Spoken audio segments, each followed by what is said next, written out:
안녕하세요, 희준입니다. 제가 조금씩 예전 철학적 해석 동영상으로 돌아가는 길을 찾고 있는 중입니다. 저는 그 시작을 몇몇 철학자들과 또 물론 가수 이승윤의 노래에서 찾으려고 합니다. 그래서 찾은 노래는 커다란 마음입니다. 커다란 마음, 이렇게 시작하죠. 수천 년 동안 철학자들이 정의하지 못한 사랑이란 말을 그저 몇 장의 포장지들만 뒤적여본 내가 뭘 알 수 있겠어. 여기서 철학자들을 대표하는 철학자로 저는 아리스토텔레스와 토마스 아퀴나스를 상정합니다. 지적인 한 인간의 첫 명제, 개념들, a being, 존재, 그리고 an essence, 본질, 핵심입니다. 아마 제 채널을 예전부터 쭉 오래 봐오신 분들은 이 둘의 구분을 어느 정도는 아실 겁니다.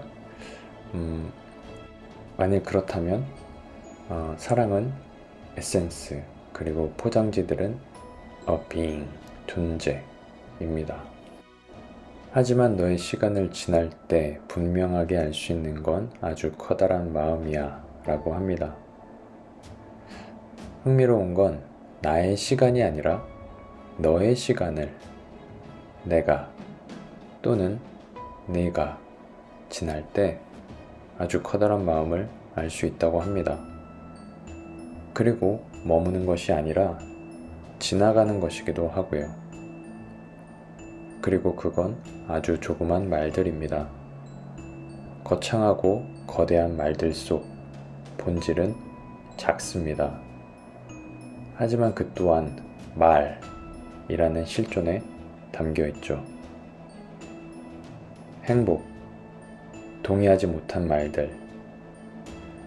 물론 철학자들과 사상가들이 사랑과 행복이라는 말에 대해 완전히 정의하지 못한 것은 아닙니다. 동의하지 못한 것도 아니고요. 사실 어느 정도씩은 서로의 의견에 기대서 저마다의 맥락, 컨텍스트에 맞게 자신만의 삶의 이야기에 맞게 정의해 왔습니다.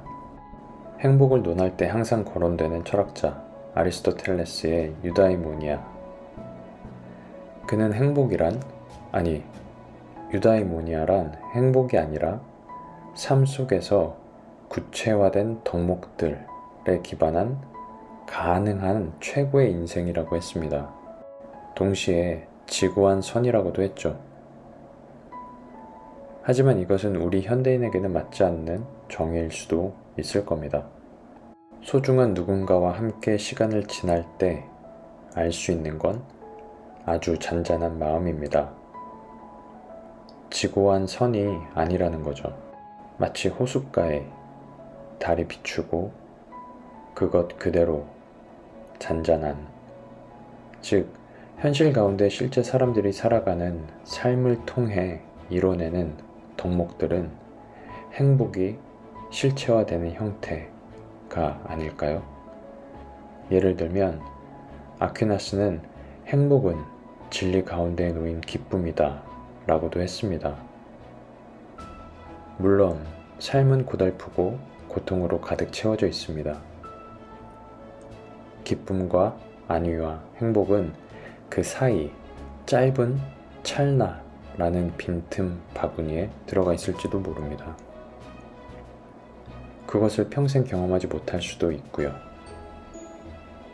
하루에 몇 안 되는 순간들, 아이들을 통해 경험하는 맑음과 사랑, 웃음과 생명 말입니다. 그렇기 때문에 행복하냐라는 말은 용기를 가지고 살아야만 답할 수 있고 그렇다라고 답할 수 있는 것 아닐까요? 그래서 용기 있는 자는 진정 즐거운 자, 행복한 자라고 말할 수 있는 이유일지도 모릅니다. 동그랗게 너에게 아주 조그만 말들이 의미하는 것은 말이라는 언어 그 자체 또는 활자로 이루어진 기호들의 모음만은 아닐 겁니다. 그보다는 인간의 실존에 더 가깝겠죠. 그 말들이 하나로 모이는 것일지도 모릅니다. 하지만 그렇다고 플라톤이나 헤겔과 같은 그런 모임은 아닐 겁니다. 플라톤의 이데아, 헤겔의 절대정신에서는 이처럼 모든 정신 또는 영들이 모이게 됩니다. 그러나 그것은 커다란 이데아, 절대정신으로의 흡수입니다. 그 안에서 개인은 없습니다. 오히려 이보다는 라이프니츠의 단자론 또는 모나드에 더 가까울 겁니다. 구분은 되되 분리되지 않고 흡수되지 않으며 개별 존재의 독특성은 살아있는 모임, 연합 말이죠. 물론 그마저도 아주 조그만 말들일 뿐이죠. 감사합니다.